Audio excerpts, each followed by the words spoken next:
You were on bond for a theft case, and now you picked up another theft case. You now stand charged yet again with another theft. You're facing another 6 months in jail and or a $2,000 fine. We're going to do probable cause. You have the right to remain silent. Anything you say can or will be used against you. You have the right to have an attorney present. If you cannot afford one, one will be appointed to you, sir. Yes, Judge.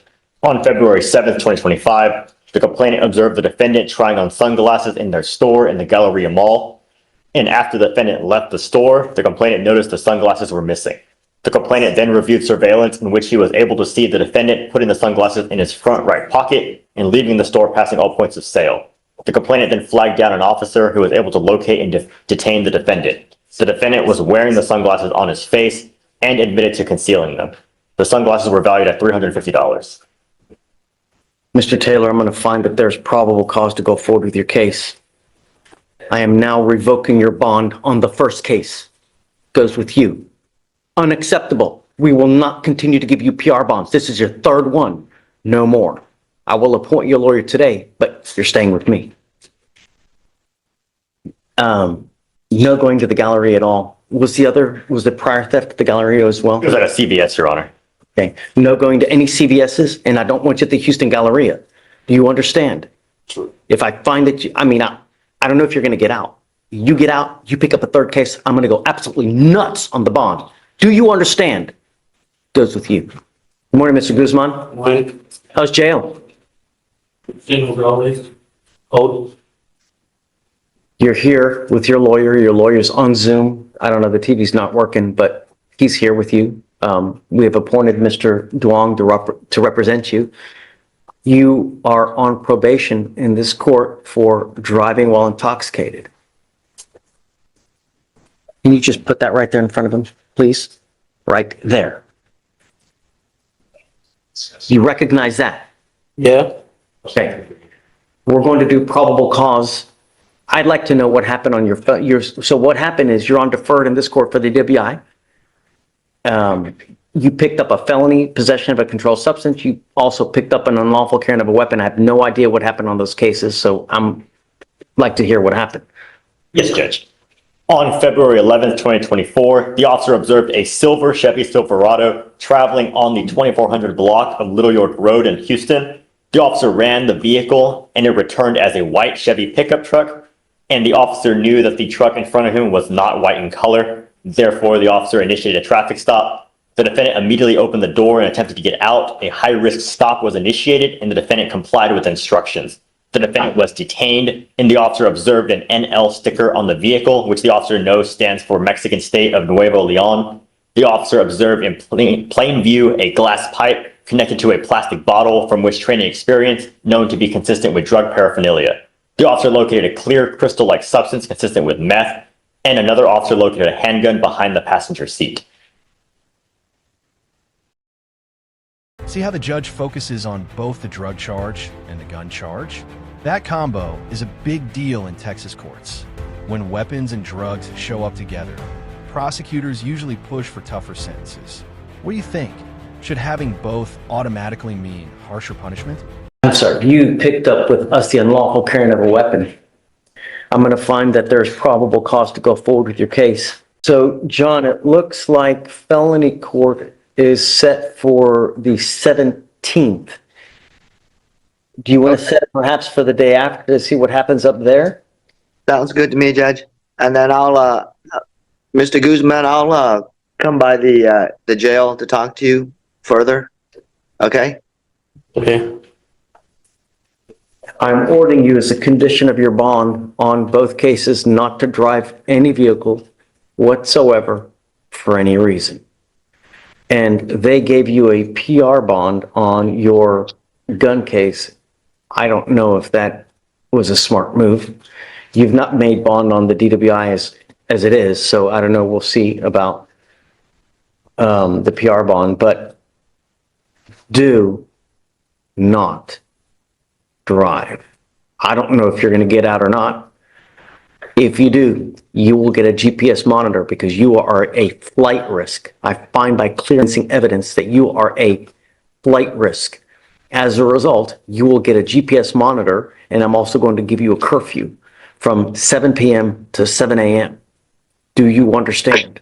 You are not to consume alcohol or illegal drugs, and I'm going to randomly test you. If I find that you're using, likewise, you I will go haven't been back using. in. I haven't. You want a drug test? Well, I can't while you're in jail. Okay. But if you do get out, trust me, Mr. Guzman, you will be tested frequently. Okay, that's fine with me. I haven't been using drugs. So what I'd like to do also is do a TRAS to see where we go from here. I don't know, quite frankly, I don't know where we go from here. You're on probation in this court, and I don't know, because what we typically do is we do evaluations to see, because I have clinician on staff to see how we go forward. I know you tell me what, it's like little bunnies jumping in the woods, but the fact remains is that you've picked up a new case, you absconded on our case, we had issues with that, now we've got issues here of what happened with these cases, so we will have you evaluated to see how we go forward. And I don't know, they may say residential treatment, they may say outpatient treatment, I have no idea, but that's why I have clinicians on staff, because they are better, they have the tools to tell me how to go forward, because Mr. Guzman, I just don't know you. I'm just trying to get rid of this stuff and get it over with. I don't want to be up in here as much as you want to see me up in here. So, if you don't mind setting them up for a TRAS, and then we'll go from there. So, John, The reset date was 3/17, Judge? no, he's set for February 17th. So next, Okay, I got you. So he's going to on Monday, he's set for felony court. So I guess we'll do, the next day, and we'll figure out where we go, huh? Yeah, I'll have to zoom in, Judge, because I'm out for the rest of next week. So I mean, Okay, yeah, no issue. No problem. That's what we have it, okay? so the 18th. Yes. Okay, gotcha. Okay. All right, Judge. Thanks. All right, Guzman, I'll talk to you. Later. So do you mind those conditions, please? And we'll have him sign it. All right. All right, man. All right, Good luck. thank you, Judge. Have a good weekend, man. Excuse You me. too, man. Happy Valentine's Day. You too. So you're charged with terroristic threat. You're facing up to 6 months in jail and or a $2,000 fine. We are going to do probable cause. You have the right to remain silent. Anything you say can or will be used against you. You have the right to have an attorney present. If you cannot afford one, one will be appointed to you, sir. Yes, Judge. On August 1st, 2024, the officer was dispatched to a disturbance call, and upon arrival, the complainant and security staff stated that the defendant made threats to kill everyone, broke 2 hospital monitors, and was acting aggressive towards the medical staff. The complainant stated the medical staff became scared since the defendant stated, "I will kill you all." The complainant stated she was scared for her life since she did not know what the defendant would do next at that moment. That doesn't sound right, because I didn't do that. We'll give you a lawyer, and we can go through this with the lawyer. So did he direct it at a person? Is he directing at the entire world? What? The statement was only made that "I will kill you all," and it says the complainant stated the medical staff became scared, and the statement was that "I will kill you all." That's all we have from the DIMS, Your Honor. And then furthermore, the complainant did state she was the only one at the hospital at the time of the officer's arrival, since the rest of the medical staff had gone through a shift change and she was the only one there. So it's not exactly clear who was there when the statement was made. He just said, "I will kill you all." All right, so who's it directed to? Just, I don't even know that.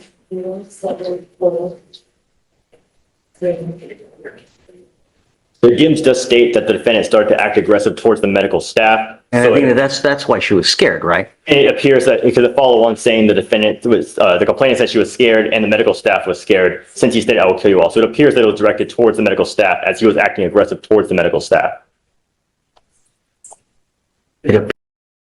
That's rough. Curfew and GPS monitoring stacked on top of bond rules. The judge clearly thinks this guy might not show up. Quick question, do you think strict rules like this really keep people in line? Or just set them up to fail? Appears. Because there's just two A distinct, hunch. sentences, Your Honor, where he acted aggressive towards the medical staff and the complainant stated the medical staff became scared since the defendant stated, "I will kill you all." I thought he did time for that too. Mr. Mickish, I'm going to find that there's no probable cause to go forward with your case, but you need to be careful. So, Scaring people can kind of hurt them. You know what I mean? Your Honor, I don't, Look, don't. Mr. Mickish, patience goes a long way. Yeah. You know, when you get upset and when you lose control, that's why we have so many people in jail, because they lose control, they do whatever they want to do, and they don't think, if I do this, what's going to happen? If I say this, what's going to happen? Be careful, all right? All right, just hang tight for me in the back.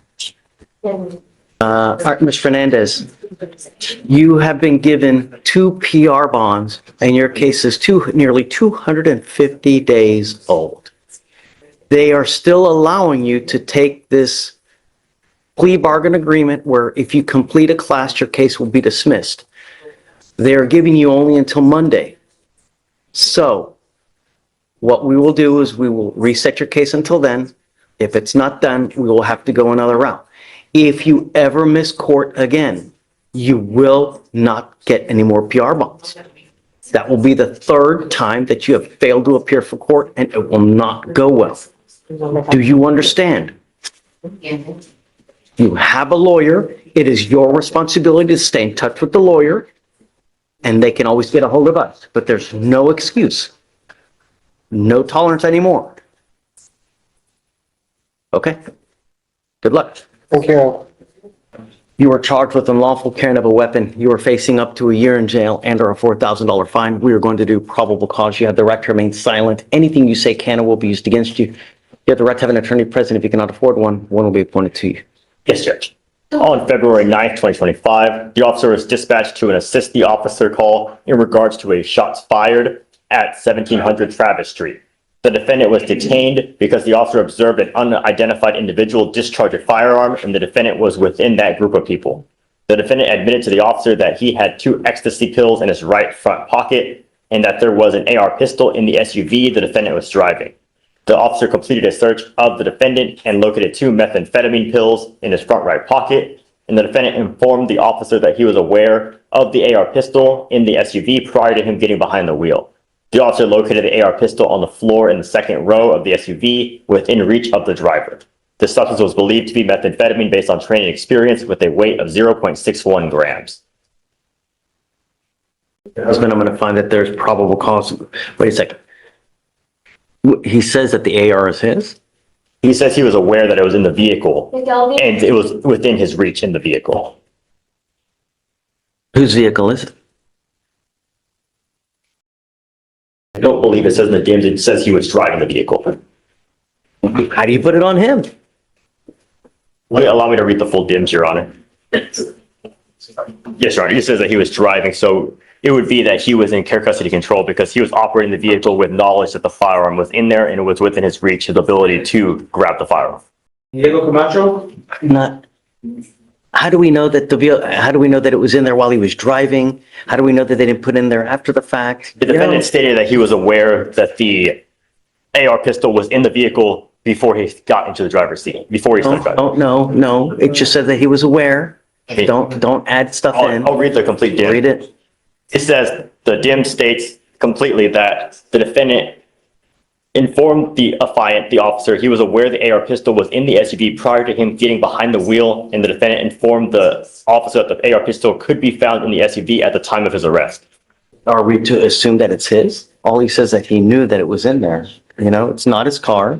In Your Honor, just as cited, the pleading is that it was on or about his person. So we're just saying he was in his possession because it was in the vehicle he was operating with knowledge that the AR was in the vehicle as well as it being within arm's reach. Do you even know when he was operating the vehicle? I apologize. What do you mean when he was operating? Was he operating it in the morning, in the afternoon, at 9 o'clock at night? When did all this transpire? What time of day is this?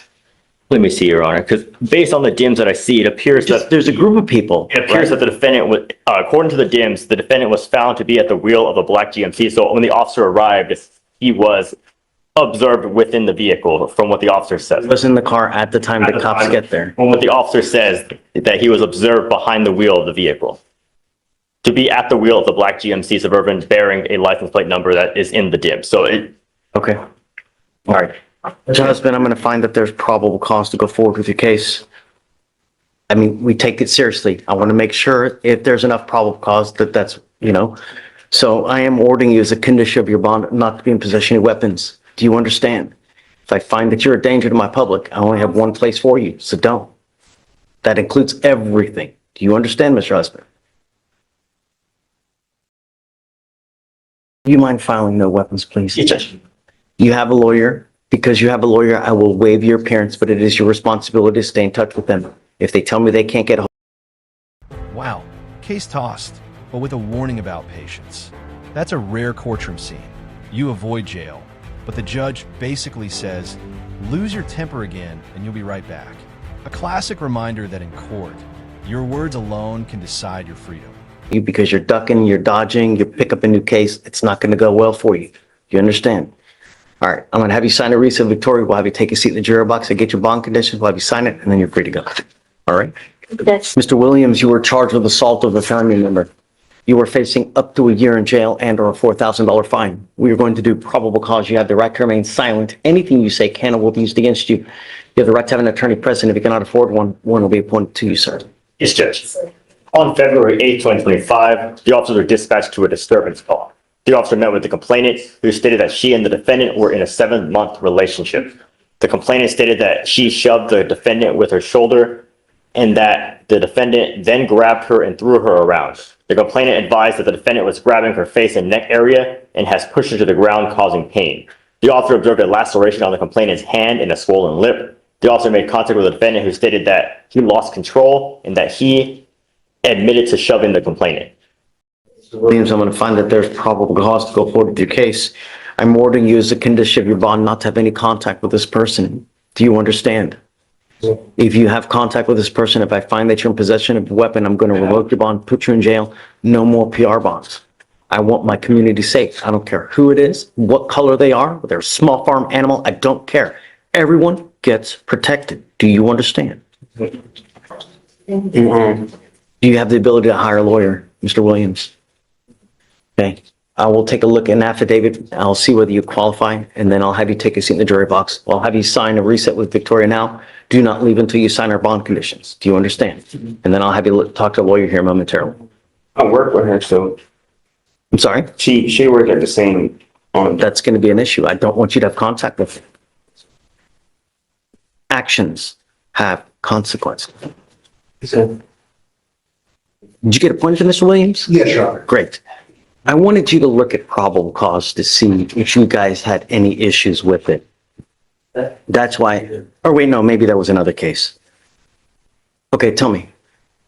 We were approaching, there's a MOEP and bond conditions that have no contact. The parties no longer live together, but they work at the same place, and there's a chance that their schedules could coincide with each other. State's okay with no threatening and harassing, but. Have you reached out to the complaining witness? Do you Yes, know? so, I mean, she's not on board, regardless, but I confirmed that they don't live together, so my suggestion was to have no threatening or harassing, that way both of them can work. But I want to make sure that she's, protected, that she doesn't have any kind of fear. Yeah, she's not really concerned, from my understanding, but, I would suggest, just keeping the residency restriction so that, because they don't live together, Mr. Williams, come up. and then just, keep the no threatening or harassing contact for that purpose. Good morning. So your lawyers asked for me to modify your bond conditions to say no threatening or harassing. I will acquiesce, but you have to understand what is threatening or harassing. Doesn't matter what you think. It's what she perceives. So if I'm going like this, is that threatening or harassing? It most certainly is, and it can get you in trouble. I don't know what kind of relationship you have with this person, but if it's a type where you're constantly butting heads, you got to be careful. There are many, many vindictive people in this world, and you never know if all they got to do is call, hey man, he's doing this, he's doing that, and then you're going to end up back. So you got to be careful. You understand? Okay. So the only thing I'm doing is I'm modifying the conditions, so no threatening or harassing contact. The residential restriction will still apply, so you cannot go to the house listed in the order for protection. Any more questions, anything? No, Your Honor. Okay, all right, good luck. Do you want me to refile that? Because I know the language that's typically in there. Yeah, I would, just in case. So it's like nice and clean, yeah. That's good. I'll file that now. Thank you, Judge. Oh, and no weapons too? Yes, sir. Okay. Mr. Camacho, you're charged with failure to stop and give information. You're facing up to 6 months in jail and or a $2,000 fine. We're going to do probable cause. You have the right to remain silent. Anything you say can and will be used against you. You have the right to have an attorney present. If you cannot afford one, one will be appointed to you, sir. Yes, Judge. On February 7th, 2025, officers were dispatched to Hardy Road in Harris County, Texas, in regard to a minor crash, failure to stop and give information call. Upon arrival, the officer spoke with the complainant, who was also in police uniform. The complainant stated he was driving on the freeway when another vehicle got into his lane and cut him off to make the exit. The defendant got over and hit the front right panel of his truck with the back driver's side of the defendant's vehicle. The complainant followed the defendant, who had his hazards on, but the defendant did not pull over. The complainant continued to follow the defendant's vehicle until the 911 operator told him to stop following. The complainant gave a description of the defendant's vehicle, and a license plate number to the dispatcher. The complainant pulled over and waited for the officers to make a report with an estimated damage of $2,000. The officers ran the license plate and found the vehicle registered to an address on Skinner Road, and the officers traveled to the location and met with the defendant and his father.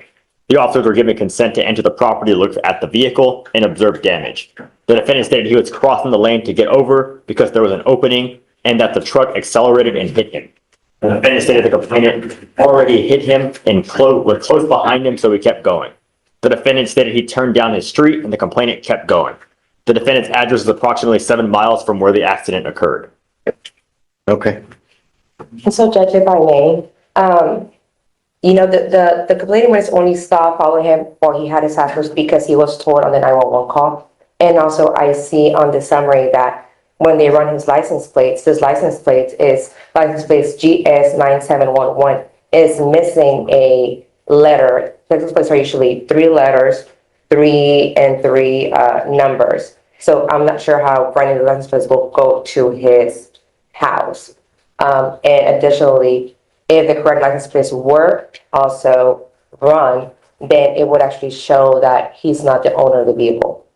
So I'm not sure how they were able to identify. Well, somehow they got to the house, right? Yes, Judge. They ran it and they got to an address and they went there and met with the defendant. And then he states that he was driving, right? And the collision occurred, and then he took off. Your license plate, I have no idea. I mean, did they have the full license plate or did they not? Your Honor, at this time, I don't know. The DIMS just states, as counsel said, just GS9711. So I don't know in the full office report if it says the full license plate number, but either way, they ran a license plate and they returned. Somehow they were able to get it to him. I don't know. I mean, if you discover something later that's different, come back and we can revisit probable cause. I'm happy to do it at any time. Yes, Judge. And so the reason I say that is because I have the tags for that vehicle, and that's not the license plates that we have on the summary. And that's the only reason. Really, we'd have to set it for a formal hearing. Okay, Judge. Because I have to give them time to be able to respond to that as well, because that's more, this is just a mere probable cause hearing. Your Honor, in the OR, there is the complete license plate. It's the RSG and it continues on. So I'll check on that, yeah. That's fine. So you're saying it was in the DIMS? in the DIMS, it was missing a letter, but in the full OR, they have the complete license number. Pull the 911 tapes, see what the 911 tape We'll wait says, for right? that, It may Judge. be different, maybe they'll have the whole thing on the 911 tape, Yes, sir. So, Mr. Camacho, I'm going to find that there's probable cause to go forward with your case. Have you run his license? See, he has a valid license. We're running, Your Honor. You are not allowed to drive unless you have a valid Texas driver license and liability insurance in your name. Do you understand? Yes, sir. That is a condition of your bond. So if I find that you're driving and you don't have a license or you don't have insurance, I'm going to revoke your bond. I'll put you in jail. No more PR bonds. Eligible, Your Honor. You understand? Yes, sir. Okay, now you have a lawyer. Good job having a lawyer. Because you do, I will waive your appearance, but it is your responsibility to stay in touch with her. You don't have to come back to court. She'll let you know when you have to come back to court. All right? All right, I'm going to have you sign a receipt with Victoria. We'll have you take a seat in the jury box while we get your bond conditions. We'll have you sign it, and then you'll be free to go. All right? Thanks. Yes, ma'am. We're Lauren Thompson. Ms. Thompson, you're charged with driving while intoxicated. You're facing up to 6 months in jail and or a $2,000 fine. We're going to do probable cause. You have the right to remain silent. Anything you say can and will be used against you. You have the right to have an attorney present. If you cannot afford one, one will be appointed to you, ma'am. One moment, Your Honor. It's Thompson, correct? Oh, sorry. Okay. Okay. On February 8th, 2025, the officers were traveling on 4300 Luella Avenue in Deer Park and observed a motor vehicle driving with an expired license plate. The officer confirmed with TCIC and CIC and performed a traffic stop. Upon making contact with the defendant, he observed bloodshot eyes, slurred speech, and a strong odor of an alcoholic beverage. The defendant admitted to consuming 3 alcoholic seltzers, and standard field sobriety tests were administered. HGN 6 out of 6, walk and turn 8 out of 8, one leg stand 3 out of 4. The defendant was read the DIC and refused to provide a sample, and a blood search warrant was signed and executed. All right, Ms. Thompson, I'm going to find that there's probable cause to go forward with your case. Any prior to DBIs, and does she have a license? No priors, Your Honor, I'm running her license right now. She doesn't have any priors. I'm ordering you as a condition of your bond not to consume alcohol, illegal drugs, or unprescribed controlled medication. I'm going to randomly test you. As long as you're not using, everything will be fine. If I find that you're consuming alcohol, illegal drugs, I'm going to revoke your bond, put you in jail. Do you understand? Your Honor, we'd like to state that she did tell the officer that she had taken some medication. So she did explain to the officer that she was under some medication. So we would like our concern is the revocation of her license. There's motions for. I'm not revoking her license. I mean, you may continue to drive, just if it does become suspended at a later point, you just have to be cognizant of that it does, that you're not allowed to drive. So just be careful. You know, I don't know what's going to happen with the ALR hearing and all that. So just be careful. Now, you have a lawyer. Because you have a lawyer, I will waive your appearance. You don't have to waste your time coming to court, but you must stay in touch with her and she'll tell you if and when you have to come back to court. Just don't consume alcohol. Don't use illegal drugs. If you're taking or no unprescribed controlled medication. If you're taking medication prescribed by a doctor, that's absolutely fine. You tell us, Your Honor. Okay, just understand that if you're taking a controlled substance, even prescribed by a doctor, if you take too much, it can be an intoxicant, and if you get in a car, it's bad news. So you just be very, very careful. You understand? Okay. Thank you, Your Honor. I'm going to have you sign a resale. Victoria will have you sign your bond condition with Felicia, and then you guys are free to go. Thanks. That way.